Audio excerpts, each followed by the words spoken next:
En el corazón del Caribe, donde las corrientes se cruzan y el agua parece tener vida propia, los marineros cuentan una historia que muy pocos se atreven a repetir después de la medianoche. Una historia que comenzó con un sonido bajo, metálico, que venía del fondo del mar. No era el rugido del oleaje, no era un barco, era una campana que suena antes de que llegue una tormenta, pero no para advertir, sino para invocar. Todo comenzó en 1824, cuando un barco mercante llamado el Rosario del Mar navegaba desde Puerto Rico hacia Cartagena. La tripulación reportó un fenómeno extraño. Justo antes de que se levantara una tormenta tropical, escucharon un tañido metálico profundo, como si una campana gigante estuviera resonando bajo el agua. El capitán escribió en su bitácora: el mar estaba en calma, pero el sonido venía desde las profundidades. Lo sentimos en los huesos antes de escucharlo. Luego, el cielo se cerró de golpe, y las olas se levantaron con furia imposible. El barco fue destruido horas después. El único sobreviviente, un marinero llamado Tomás de la Vega, fue encontrado días más tarde aferrado a un barril. Aseguró haber visto una sombra metálica bajo las olas y una cuerda que subía hasta el cielo. Desde entonces, cada vez que se acerca una gran tormenta, los pescadores de la zona aseguran escuchar la misma campana, tocando 3 veces. Entre las islas del Caribe se conserva una vieja leyenda contada por los abuelos de los marineros, la historia de la campana negra del abismo. Según el mito, en tiempos de los piratas existía un templo en la isla de San Lucero, dedicado a la diosa del mar, Yemayá.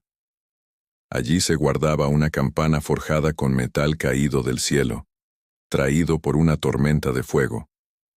Los monjes del templo aseguraban que la campana tenía poder sobre el clima, que su sonido podía calmar o desatar los vientos. Pero un corsario inglés, obsesionado con el poder de dominar el mar, atacó el templo y robó la campana.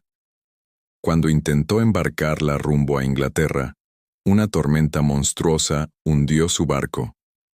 Desde ese día, se dice que la campana cayó al fondo del mar, y que nunca dejó de sonar. A lo largo de los siglos se han registrado más de 30 huracanes en la región del Paso de los Vientos, entre Cuba y la Española. En muchos de esos casos, los testigos afirman haber escuchado el tañido de una campana bajo el agua, justo antes del primer trueno. En 1963, un buque meteorológico soviético llamado K-47 captó un sonido extraño en sus grabadoras submarinas. El espectrograma mostró una vibración perfectamente rítmica, a frecuencias que solo un objeto metálico podría producir. El comandante escribió en su informe: 3 golpes exactos, espaciados cada 22 segundos. Luego, silencio. 10 minutos después, el radar marcó la formación de una tormenta repentina sobre nosotros. El K-47 desapareció sin dejar rastro. Solo una boya fue hallada flotando, y en su grabadora de emergencia se escuchaba una vez más la campana. En 2007, un grupo de oceanógrafos de la Universidad de La Habana lanzó micrófonos de baja frecuencia cerca de la fosa de Bartlett, entre Cuba y Jamaica. Durante 2 semanas, captaron una serie de sonidos idénticos a campanas submarinas. Pero al analizar las ondas, descubrieron algo inquietante. La fuente no tenía eco, es decir, no provenía de ningún objeto físico. Parecía emanar del vacío, o de un punto sin ubicación exacta.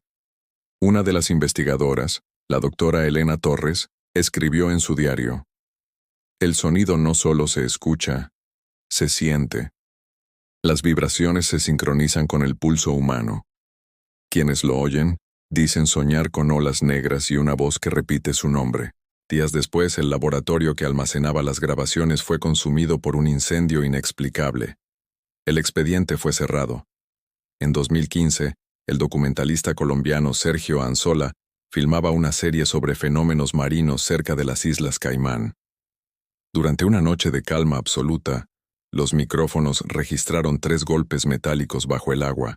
Su equipo, confundido, creyó que se trataba de maquinaria de algún buque cercano. hasta que el radar mostró que estaban solos en 30 kilómetros a la redonda. Sergio, en la grabación final antes de su desaparición, dice entre susurros: no viene del fondo, viene de adentro del mar, como si el océano fuera una campana y alguien la estuviera tocando.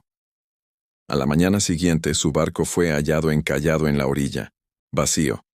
Las cámaras intactas grabaron un último sonido, una campanada, seguida de una voz lejana que decía: «Despierta». En 2022, un grupo de buzos de Bahamas reportó una estructura metálica semicircular cubierta de coral, con inscripciones similares a campanas rituales africanas. Uno de los buzos, de ascendencia yoruba, afirmó reconocer los símbolos. Eran invocaciones a los muertos del agua. Lo más perturbador fue lo que escucharon al acercarse: el sonido de una campana vibrando, aunque el metal estaba inmóvil. Cuando intentaron grabarlo, el equipo se apagó por completo. Solo al alejarse más de 100 metros, los aparatos volvieron a funcionar. En 2024, una boya meteorológica frente a Jamaica registró una secuencia idéntica a las grabaciones de 1963 y 2007. 3 campanadas profundas, seguidas de silencio. 8 horas después, se formó la tormenta más intensa en la historia del Caribe. Los científicos comenzaron a llamarla la señal del abismo. Y entre los marineros, se reavivó la leyenda. Cada campanada no anuncia una tormenta, la crea. Los pescadores lo saben bien. Cuando el viento se detiene de golpe y el mar queda mudo, es porque va a sonar la campana.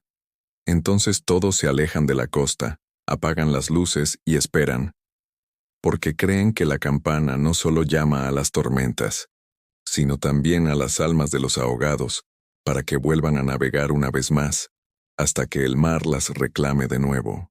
Así que si alguna noche en el Caribe escuchas desde lejos el sonido de una campana bajo el agua, no mires hacia el horizonte. No busques de dónde viene. Solo recuerda esto: el mar no avisa, llama. Y a veces, su llamado tiene forma de campana.